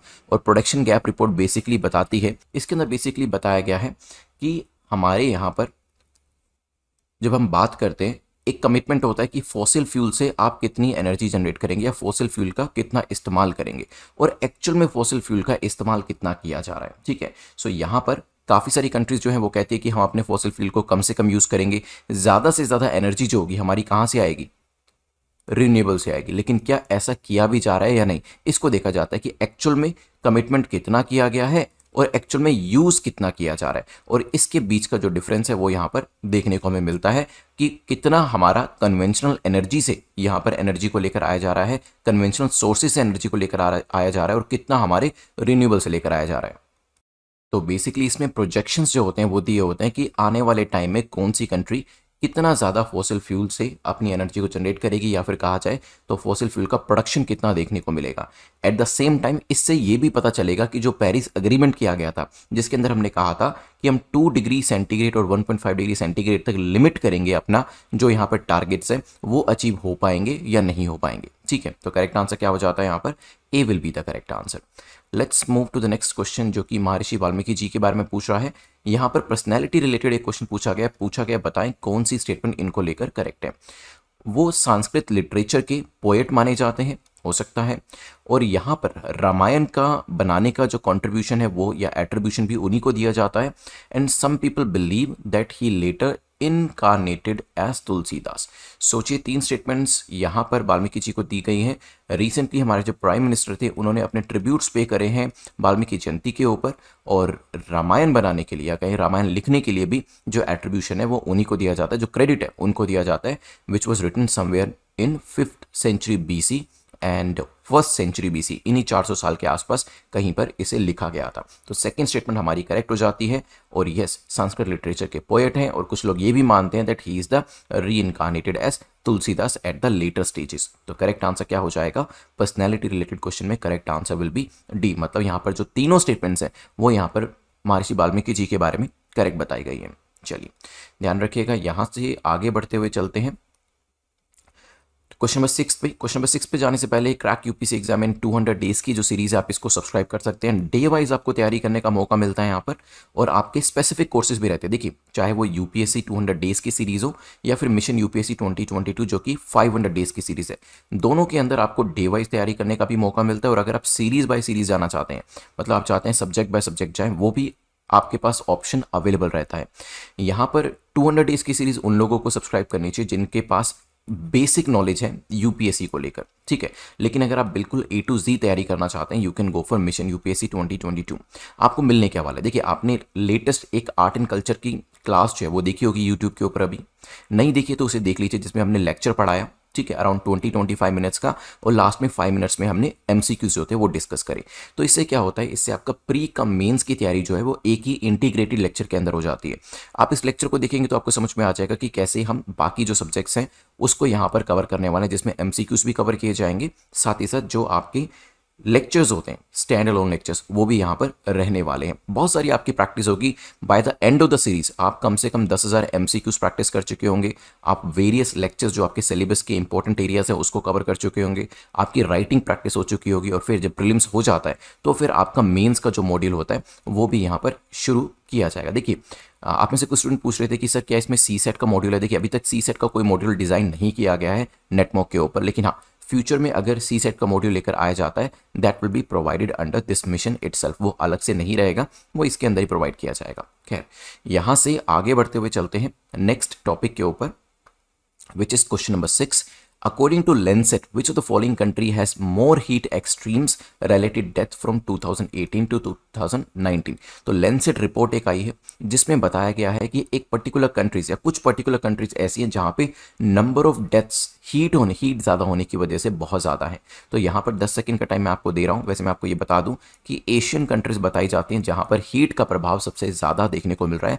Means Asian peoples are affected most adversely when it comes to heat, and India is more severely affected because of the heat extremities. ठीक है, इंडिया के अंदर अगर आप देखेंगे 15% वल्नरेबिलिटी ज़्यादा है एज़ कम्पेयर टू, अगर हम यहाँ पे 1990 से कंपेयर करते हैं तो 1990 से कंपेयर करने में पिछले 30 सालों में सिचुएशन हमारी बेहतर नहीं हुई है, रादर खराबी हुई है। 15% वल्नरेबिलिटी हमारी बड़ी है। और जहाँ पे हम नंबर ऑफ डेथ्स ज़्यादा होने की बात करते हैं तो इसमें आपको इंडिया एंड ब्राज़ील का नाम सबसे ऊपर दिखाई देगा। ठीक है, तो बी यहाँ पर हमारा करेक्ट आंसर हो जाता है। ध्यान रखिएगा, Indian Brazil they are the most affected and most number of deaths जो हुई हैं इन एब्सोल्यूट टर्म्स वो आपको ब्राज़ील और इंडिया के अंदर ही देखने को मिलेंगी। खैर, यहाँ से आगे बढ़ते हैं। नेक्स्ट टॉपिक जो बात कर रहा है वो हीट वेव को लेकर बात कर रहा है। हीट वेव को लेकर पूछा है, बताएं कौन सी स्टेटमेंट आपकी यहाँ पर ठीक है। It is a situation where one can see abnormally high temperature. इसमें क्या होता है, टेम्परेचर काफ़ी ज़्यादा हो जाता है। ये समर सीजन के दौरान देखने को मिलता है and north west part of India के अंदर इसे एक्सपीरियंस किया जा सकता है। 10 सेकेंड का टाइम आपका शुरू हो चुका है। देखिए, हमेशा ध्यान रखिएगा कि यूपीएससी का जो पेपर होता है उसके अंदर बहुत सारी स्टेटमेंट्स जो होंगी ना, अगर कोई व्यक्ति कुछ भी नहीं पढ़ के गया लेकिन उस व्यक्ति के पास कॉमन सेंस है, वो आसपास की चीज़ों को ऑब्जर्व करता है, तो भी वो काफ़ी सारे क्वेश्चंस को सोल्व कर लेगा। जैसे यहाँ पर अगर आप देखें तो पहली statement, it is a situation where one can see abnormally high temperature. ये समझ में आता है हमें, जब हम हीट वेव की बात करते हैं तो टेम्परेचर कम तो होगा नहीं, सर्दी तो होगी नहीं, गर्मी ही होगी। तो ये आपकी काफ़ी कॉमन सेंस वाली स्टेटमेंट थी, ये तो ठीक होगी। और अगर कॉमन सेंस अप्लाई करने के बाद 99% लोग जो है इस स्टेटमेंट को ठीक करेंगे तो वो ए और सी को तो एलिमिनेट कर ही सकते हैं, क्योंकि आंसर में फर्स्ट स्टेटमेंट तो होनी ही चाहिए। तो मतलब आंसर या तो बी होगा या डी होगा। देखिए क्या किया यहाँ पर, जो प्रोबेबिलिटी हमारी 1/4 थी किसी भी आंसर को करेक्ट करने की, वो हम 1/2 हमने कर ली। ऑलमोस्ट यहाँ पर 50% पे हम आ गए। दो ऑप्शन को एलिमिनेट कर दिया, मतलब chances are now very likely कि आपका आंसर यहाँ पर ठीक होने वाला है। अब अगर हम बात करें क्या ये समर सीजन में होती है, अब देखिए हीट वेव को अगेन हम हाई टेम्परेचर की बात करें तो अधिक गर्मी कहाँ पड़ेगी, विंटर सीजन में तो पड़ेगी नहीं, समर सीजन में पड़ेगी। तो ये स्टेटमेंट भी आप ठीक कर देते, लेकिन इसका कोई ज़्यादा फायदा आपको मिलने वाला नहीं था, क्योंकि स्टेटमेंट्स में जो नीचे ऑप्शन सेट करे गए हैं वो इस तरीके से किए गए कि सेकंड जो स्टेटमेंट है इजी होने के बावजूद भी आपको यहाँ पर कुछ ज़्यादा हेल्प नहीं करेगी। यूपीएससी कुछ इसी तरीके से ही आपके सामने ऑप्शंस को प्रेजेंट करता है। तो सेकंड स्टेटमेंट जो आपकी है वो भी ठीक हो जाती है, क्योंकि अगर हम बात करें मार्च से जून के जो महीने होते हैं तब आपको हीट वेव ज़्यादा देखने को मिलेगा। और कई बार कहते हैं कि जुलाई के महीने में भी देखने को मिलते हैं जब बारिशें नहीं होती हैं, when the rainfall is scarce और less than average, then you might face such kind of situation even in the month of July. Heat wave need not be considered till maximum temperature of a station reaches at 40 degree centigrade and 30 degree centigrade in the plains and the hilly region. ये चीज़ मैं आपको पहले भी बता चुका हूँ कि heat wave कब यहाँ पे डिक्लेयर करी जाती है, जब प्लेन रीजन, प्लेन एरिया के अंदर 40 डिग्री टेम्परेचर पहुँच जाता है और हिली एरिया के अंदर 30 डिग्री यहाँ पर पहुँच जाता है। क्या ये नॉर्थ वेस्टर्न पार्ट में ज़्यादा देखने को मिलता है, तो ये स्टेटमेंट भी आपकी ठीक हो जाती है। करेक्ट आंसर क्या हो जाएगा, D will be the correct answer. चलिए let's move to the next question which is question number 8, जो कि मिलेट कंजम्पशन को लेकर पूछ रहा है। बताएं करेक्ट स्टेटमेंट कौन सी यहां पर है। It can improve haemoglobin level, तो हमारी बॉडी के अंदर जो हीमोग्लोबिन लेवल्स होते हैं उसको इंप्रूव कर सकता है। और एक सीरम फेरेटिन लेवल्स होते हैं बॉडी के अंदर, क्या ये उसको भी इंक्रीज कर सकता है, हो सकता है। Ferritin is zinc containing protein in the blood. Second third statement दोनों ही देखिए फेरेटिन के बारे में। फेरेटिन क्या होता है, एक जिंक कंटेनिंग प्रोटीन है जो हमारे ब्लड में पाया जाता है। 10 सेकंड का टाइम मैं शुरू करता हूं, आप सोचिए इसके आंसर के बारे में। ऐसा माना जाता है कि जो मिलेट्स है, आई रिमेंबर कि ये मिलेट्स के ऊपर जो क्वेश्चन था when I was writing mains examination तब भी ये पूछा गया था। यहां पर मिलेट्स को लेकर बात करें तो ये पाया गया स्टडीज के अंदर कि 13.2% इंक्रीज जो है देखा गया है हीमोग्लोबिन के अंदर। ठीक है, और साथ ही साथ जो एक फेरेटिन होता है, ferritin basically is an iron containing protein जो कि ब्लड में पाया जाता है, रेड ब्लड सेल में पाया जाता है, उसके अंदर भी 54.7% का इजाफा देखने को मिलता है। So you will see an increase by 54.7 percentage points in the ferritin levels. ठीक है, तो यहाँ पर क्या ये हीमोग्लोबिन को बढ़ाता है, बिल्कुल बढ़ाता है। सीरम फेरेटिन लेवल्स को बढ़ाता है, बिल्कुल बढ़ाता है। आखिर ये फेरेटिन होता क्या है, it is not zinc containing protein, it is iron containing protein. Correct answer will B A. Now यहां पर जो मिलेट्स है, बाजरा है, इससे आगे बढ़ते हुए चलते हैं नेक्स्ट टॉपिक के ऊपर, जो कि नैनो नाइट्रोजन लिक्विड फर्टिलाइजर को लेकर पूछ रहा है। कि बताएं करेक्ट क्या है, इसको लेकर कौन सी स्टेटमेंट आपकी ठीक है। Recently a consignment of the same means इस फर्टिलाइजर का जो एक कंसाइनमेंट है वो कहाँ भेजा गया है, बांग्लादेश में। ठीक है, it is exported by IFFCO, IFFCO के द्वारा इसे एक्सपोर्ट किया गया है। ये क्या है, ये नैनो फर्टिलाइजर है जिसे कि गवर्नमेंट ऑफ इंडिया के द्वारा अप्रूव किया गया है। 10 सेकंड का टाइम है, सोचिए इसके बारे में। बेसिकली इट इज नथिंग, एक आधे लीटर की बॉटल है। ठीक है, 500 ml की ये आपकी नैनो नाइट्रोजन लिक्विड फर्टिलाइजर की बॉटल है जो 45 किलो यूरिया के बराबर का काम करती है। ठीक है, एक कंसाइनमेंट जो था इसको अभी श्रीलंका भेजा गया, ना कि बांग्लादेश, ध्यान रखिएगा। श्रीलंका के जो एग्रीकल्चर मिनिस्ट्री थी उन्होंने इसको यूज़ किया, उनको इससे अच्छे रिजल्ट मिले और अभी वो कह रहे हैं कि हम अपनी पैडी और मेज़ की उपज के अंदर यहाँ पर कल्टीवेट करेंगे तो हम इसका इस्तेमाल करेंगे। ये बनाया गया है इफ्को के द्वारा, इफ्को के द्वारा एक्सपोर्ट भी किया जा रहा है और गवर्नमेंट ऑफ इंडिया के द्वारा अपने आप में अकेला ऐसा प्रोडक्ट है जिसे कि इस एरिया के अंदर अप्रूव किया गया है। ठीक है, करेक्ट आंसर क्या हो जाएगा, A will be the correct answer.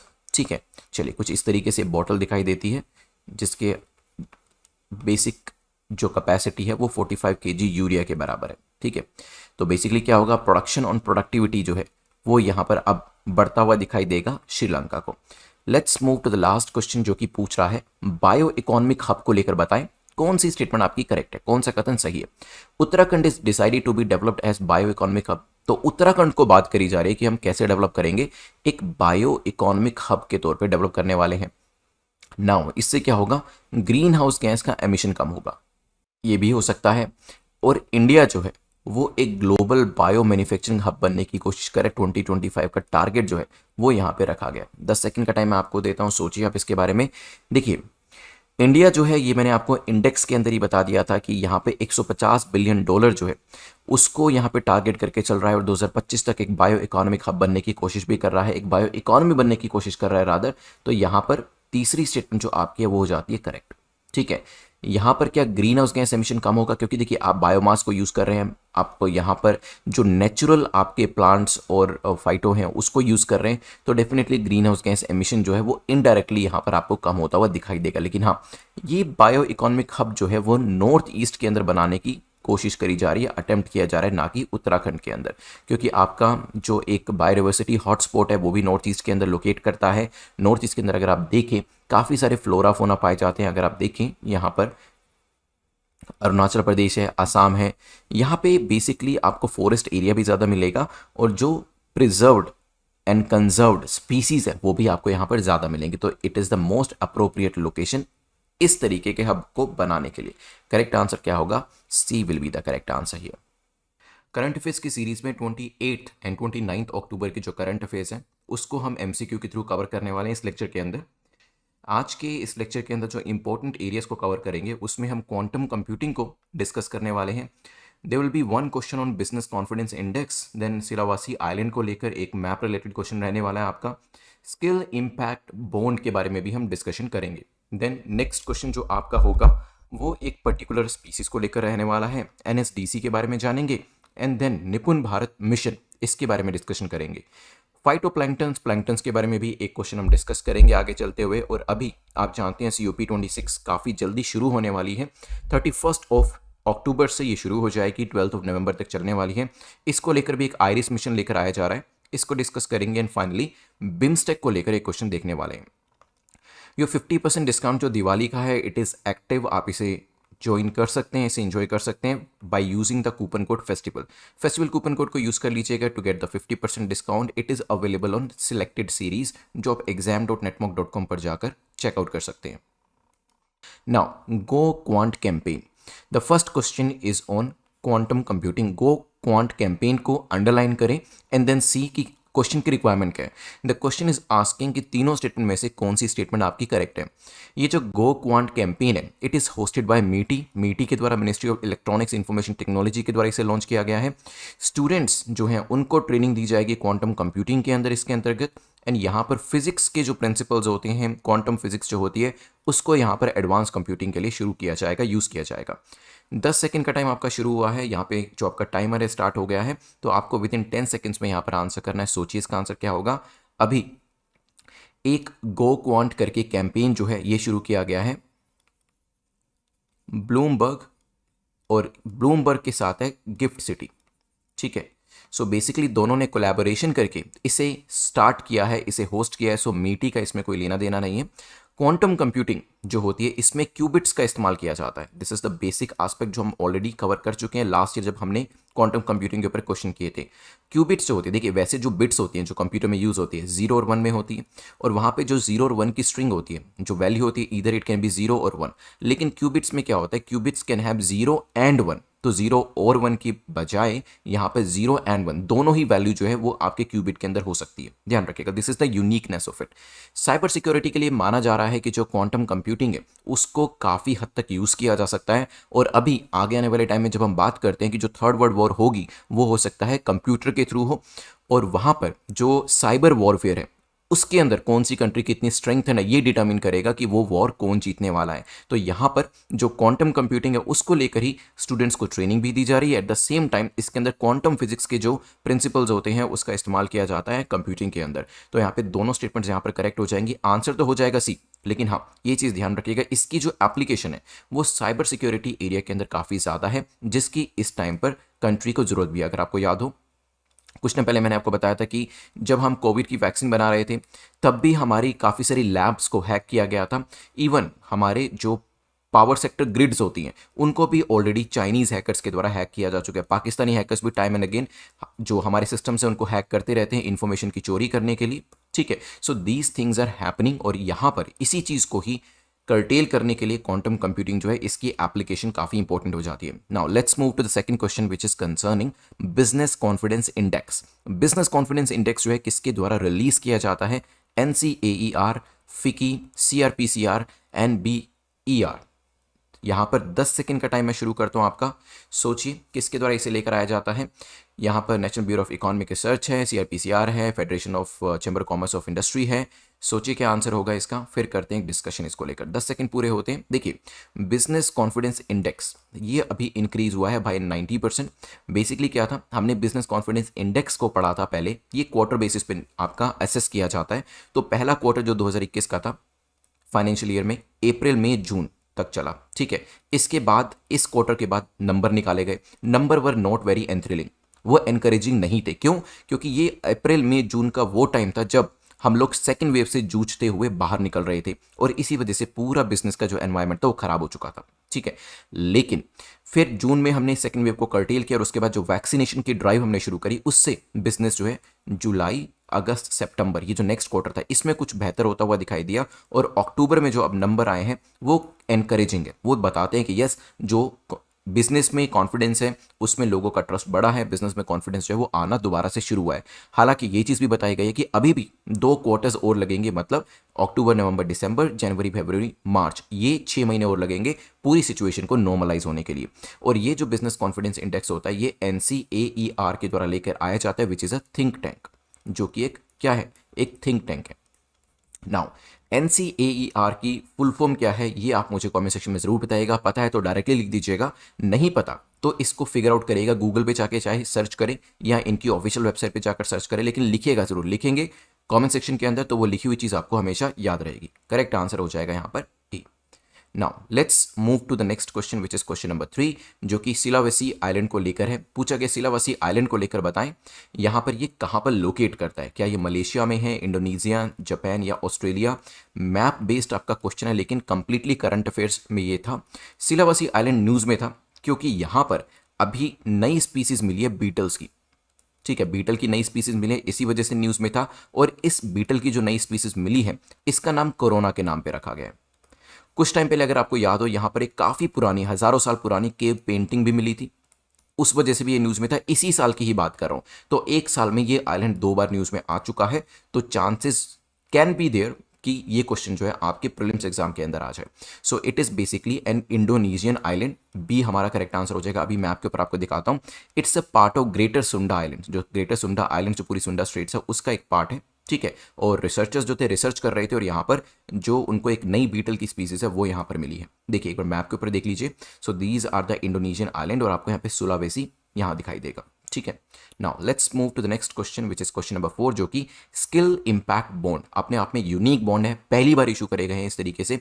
इसे किसके द्वारा प्लान किया जा रहा है, कि इसको लॉन्च किया जाएगा एनएसडीसी के द्वारा, नीति आयोग के द्वारा, मिनिस्ट्री ऑफ स्किल डेवलपमेंट या फिर लेबर मिनिस्ट्री के द्वारा। 10 सेकंड का टाइम मैं आपका शुरू कर देता हूं, आप सोचिए इसके बारे में। Skill impact bond basically focus कर रहे हैं इंडिया की स्किलिंग को लेकर, तो जो इसमें पैसा होगा स्किलिंग के लिए इस्तेमाल किया जाएगा। 60% विमेन को लिया जाएगा, 40% मेल को फोकस किया जाएगा स्किलिंग करने के लिए। और जब किसी भी व्यक्ति को स्किल प्रोवाइड कर दिया जाता है, when we are successfully able to provide the और impart the skill to somebody, then यहां पर उसकी एम्प्लॉयबिलिटी जो होती है वो बढ़ जाती है।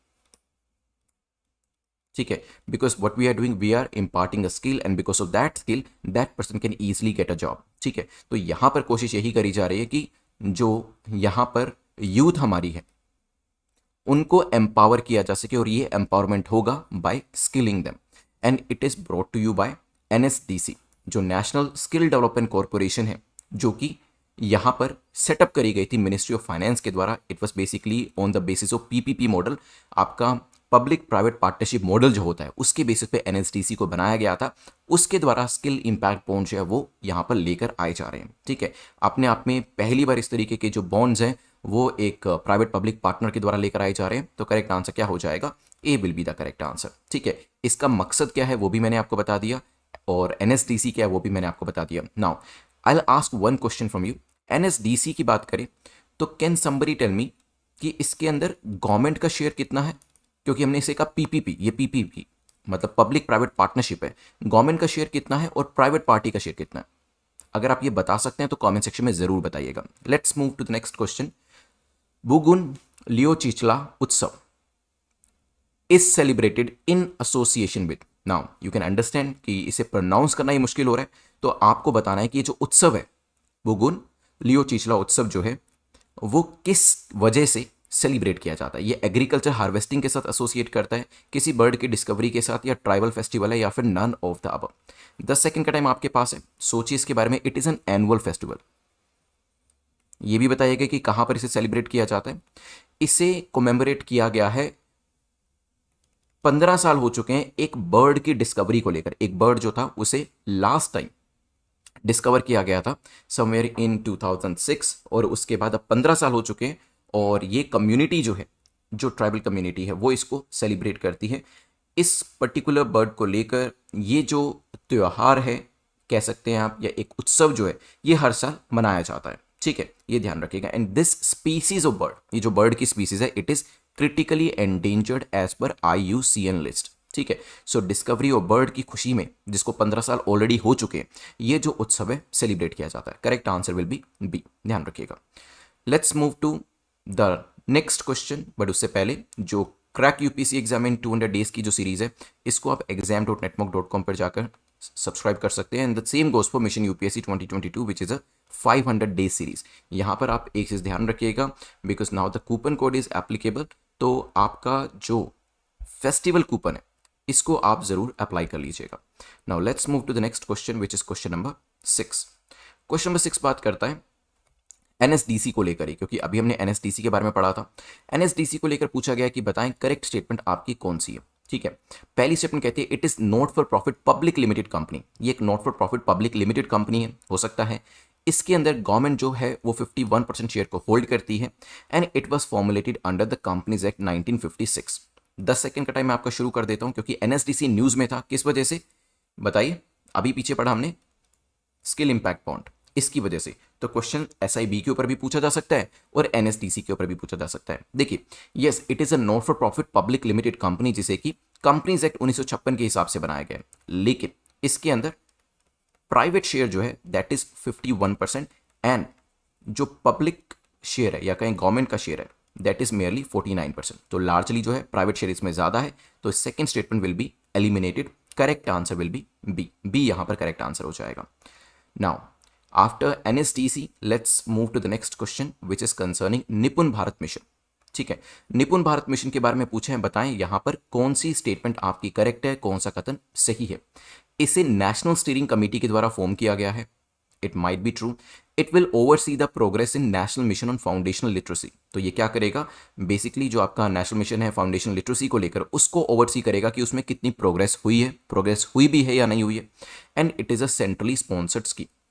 10 सेकंड का टाइम मैं आपको देता हूं, सोचिए इसके बारे में। देखिए, निपुण की क्या मुझे कोई फुल फॉर्म बता सकता है? बताइए। Okay, so basically it is National Initiative for Proficiency in Reading with Understanding and Numeracy. Let me write it. निपुण। ठीक है। So N stands for here National। I का क्या मतलब है यहाँ पे? बताइए। Yes, it is Initiative। National Initiative for किस चीज के लिए इनिशिएटिव ले रहे हैं? प्रोफिशिएंसी। प्रोफिशिएंसी इन रीडिंग। रीडिंग के अंदर प्रोफिशिएंसी होनी चाहिए। Proficiency in reading with understanding and numeracy. तो मैंने कल भी वैसे ये चीज़ आपको बताई थी। जो स्टूडेंट कल शाम वाली क्लास में थे तो वहाँ पर भी मैंने ये चीज़ आपको बताया था कि देखिए, जब भी निपुण आपके सामने आए, आपके सामने सी सेट आना चाहिए। क्योंकि सी सेट में क्या होता है? सी सेट में दो ही चीज़ें होती है। एक होती है आपकी इंग्लिश, जो कि आपको रीडिंग कॉम्प्रिहेंशन दिए होते हैं, जो कि आपको अंडरस्टैंड करके आंसर करने होते हैं। The second item there is numeracy, जो मैथमेटिक्स के क्वेश्चंस होते हैं। तो निपुण प्रोग्राम के थ्रू बेसिकली किया क्या जा रहा है? Just on the lighter side I am saying this so that you could remember this, कि यहां पर सरकार का पूरा मानना है कि सी सेट की तैयारी करानी है आने वाले बच्चों को। ठीक है, I am saying this on the lighter side. तो एक्चुअल में ये रीजन नहीं है। एक्चुअल में रीजन क्या है? एक्चुअल में रीजन है कि जो बच्चे आगे आ रहे हैं, 3 साल से 9 साल के बच्चे जो इंश्योर करना है कि वो रीडिंग जो करें वो अंडरस्टैंडिंग के साथ करें और उनके मैथमेटिकल स्किल्स भी अच्छे हों, ताकि कल को अगर वो यूपीएससी का एग्जाम देना चाहते हैं so they will be able to C SAT. क्योंकि होता क्या है, अभी लोग जीएस पेपर 1 में तो बहुत अच्छा स्कोर करते हैं, लेकिन सी सेट के अंदर 1/3 स्कोर जो होता है 67 वो भी नहीं हो पाता है। आप में से कितने लोग अग्री करते हैं इस चीज़ से? मुझे बताइएगा कॉमेंट सेक्शन के अंदर। तो बेसिकली सरकार शुरू से ही तैयारी कर रही है कि आगे जाके आपको सी सेट की तैयारी करने में या आगे आने वाली जनरेशन को सी सेट के पेपर को लेकर डर ना लगे, तो पहले से ही आपकी निपुण के थ्रू तैयारी करा दी जाएगी। क्योंकि देखिए, आप में से कितने लोगों के साथ ऐसा होता है कि रीडिंग कॉम्प्रिहेंशन, मैं बड़े वाले रीडिंग कॉम्प्रिहेंशन की बात कर रहा हूं, छोटे वाले रीडिंग कॉम्प्रिहेंशन की बात नहीं कर रहा हूं, कि रीडिंग कॉम्प्रिहेंशन जो 20-20, 25-25 लाइनों का होता है, ठीक है, काफी बड़े बड़े पैराग्राफ्स होते हैं। आप अभी चौथे 5वीं लाइन पे पहुंचते हैं, उसके बाद समझ ही नहीं आता कि बात किस चीज को लेकर हो रही है। आप पुराने वाला भी भूल जाते हैं। और आगे तो अभी 15 लाइन और पढ़ी है और उसके बाद फिर 5 क्वेश्चन पढ़े आंसर करने के लिए, वो कैसे करेंगे? तो ये होता है when we read but we are not able to understand. तभी यहां पे सरकार ने कहा रीडिंग प्रोफिशिएंसी विद अंडरस्टैंडिंग, क्योंकि अंडरस्टैंडिंग नहीं होगी तो फिर आप यूपीएससी के जो क्वेश्चंस होते हैं आरसी के बाद उसके आंसर नहीं कर पाएंगे। ठीक है, सो यहां पर बेसिकली इसी चीज की वजह से बच्चों के लिए प्रोग्राम लेकर आया गया। सो यहां पे नेशनल स्टीयरिंग कमेटी के द्वारा इसे लेकर आया गया, बिल्कुल ठीक है। इसमें बच्चों को एक्सेस दिया जाएगा स्कूलिंग का, और जो 3 से 9 साल की एज ग्रुप के बच्चे हैं जहां पर न्यूमरेसी के स्किल्स, रीडिंग कॉम्प्रिहेंशन, ये सब चीजें डेवलप होती हैं, उनको यहां पे टारगेट किया जाएगा। इस स्कीम को समग्र शिक्षा अभियान के अंतर्गत लेकर आया गया है and it is a centrally sponsored scheme, means the money will be given by the central government as well as the state government. So both the parties will be contributing here in the ratio of 60:40, or maybe in the case of northeastern region in the ratio of 90:10. Okay, so that will be the bifurcation ratio between the states. Now it will oversee the progress in national mission on foundational literacy, और हमारा जो new education policy है उसका भी एक submission के तौर पे रखा गया था, उसको भी यहाँ पर ध्यान दिया जाएगा। और डेफिनेटली जो फाउंडेशन लिटरेसी है, क्योंकि न्यूमरेसी और रीडिंग कॉम्प्रिहेंशन आपकी फाउंडेशन लिटरेसी के अंदर ही आती है, उसके ऊपर भी यहाँ पर प्रोग्रेस देखी जाएगी। सो तीनों स्टेटमेंट्स ठीक हो जाती हैं and correct answer will be D. Now let's move to the next question which is question number 8 and here it is asking about planktons. ठीक है, प्लैंक्टन्स को लेकर क्वेश्चन है, पूछा गया प्लैंक्टन्स को लेकर बताएं कौन सी स्टेटमेंट आपकी करेक्ट है। The first statement says these are the small ocean creatures. ये ओशन में रहने वाले छोटे छोटे क्रिएचर्स होते हैं। Phytoplanktons is sub category under planktons. Planktons के अंदर एक और कैटेगरी होती है जिसे कि फाइटोप्लैंक्टन कहा जाता है, पॉसिबल है। Larva of a fish is also referred as zooplankton. तो यहाँ पे जू प्लैंक्टन की कैटेगरी दी है। सोचिए, you have 10 seconds in your hand, क्या आंसर होगा यहाँ पर? बेसिकली न्यूज तो ये थी कि प्लैंक्टन्स जो है क्लाइमेट चेंज होने की वजह से क्या हो रहा है, क्लाइमेट चेंज होने की वजह से जो प्लैंक्टन्स हैं ये ज़्यादा मूव नहीं कर पा रहे। देखिए, वैसे प्लैंक्टन मूव कैसे करते हैं?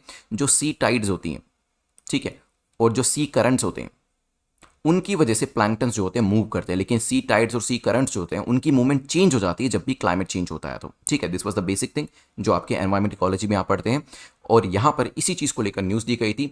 देखिए, प्लैंक्टन्स जो हैं they are very small ocean creatures. इसके अंदर 2 तरीके की कैटेगरीज होती है, एक होती है फाइटोप्लैंक्टन और एक होती है zooplankton. These are basically the animal types and phyto का क्या मतलब होता है? Plant. So this is the plant type. ठीक है। सो फाइटोप्लैंक्टन क्या इसकी एक कैटेगरी है? बिल्कुल ठीक है। क्या ये समुद्र में रहने वाले जीव होते हैं? बिल्कुल ठीक है।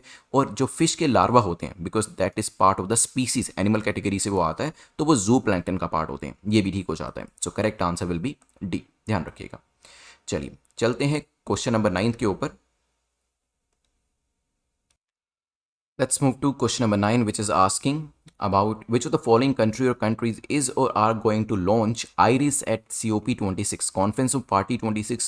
It is going to be there from October 31st and it will remain there till November the 12th. So यहाँ पर जो आपकी Conference of Party है October 31st को start होने वाली है, and our Prime Minister will also participate in this meeting.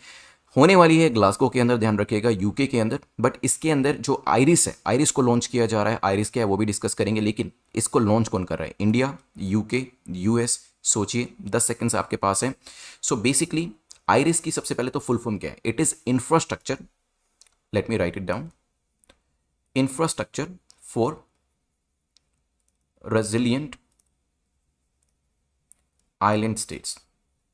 ठीक है। So IRIS will be launched collectively by India. India will be there, United Kingdom will be there because the meeting is going to be held there.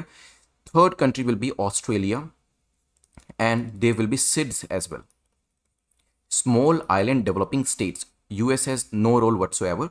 So correct answer will be B. But now करने क्या वाले हैं iris के through? So yes, कौन कौन सी country create कर रही है वो एक चीज हो जाती है, लेकिन why are we creating IRIS? ठीक है, चलिए देखिए। So basically why are we creating this infrastructure?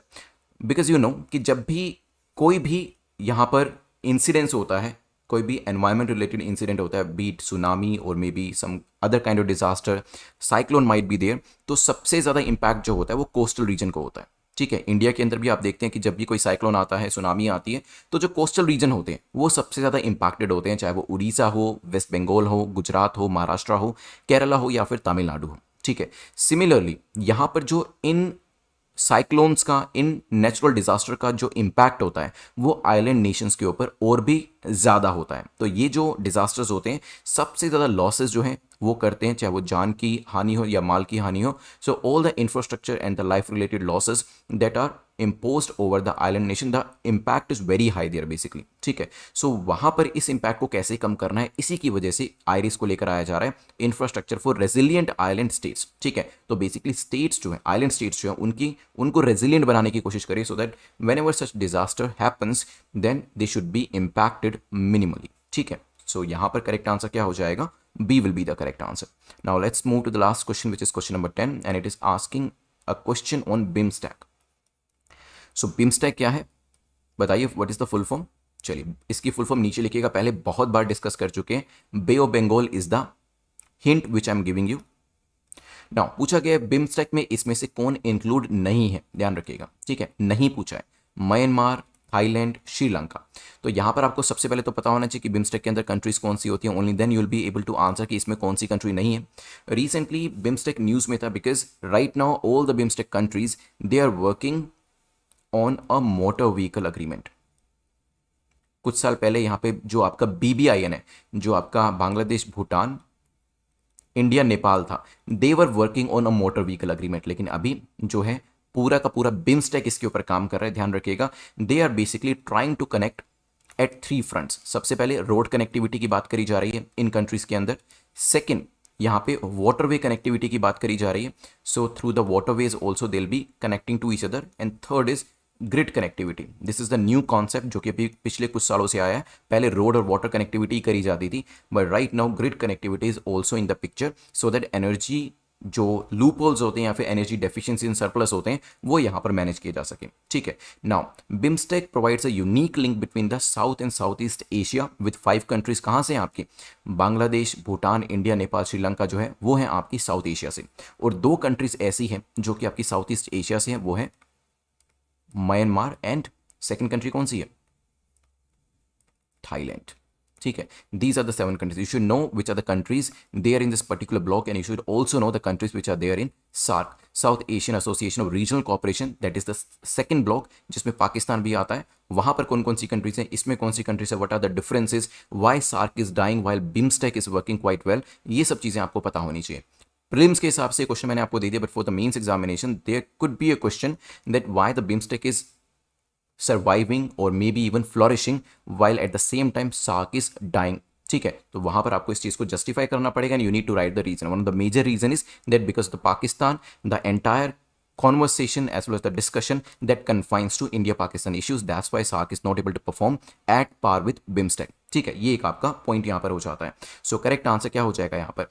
D, क्योंकि चाहे म्यांमार हो, थाईलैंड हो या फिर वो श्रीलंका हो, ये सभी कंट्रीज जो है वो बिम्स्टेक की मेंबर है। तो नोट पूछा था तो आंसर क्या होगा? नन ऑफ द अब ध्यान रखिएगा। सो बांग्लादेश, भूटान, इंडिया, नेपाल, BBIM तो वैसे ही थे इसके अंदर, उसके ऊपर भी मोटर व्हीकल एग्रीमेंट की बात करी हमने। Sri Lanka is also there. These 5 countries are from the South Asia. ठीक है, लेकिन साउथ ईस्ट एशिया से भी 2 कंट्रीज हैं which are Myanmar and Thailand. Thanks for watching this video. Have a nice day, take care, good bye.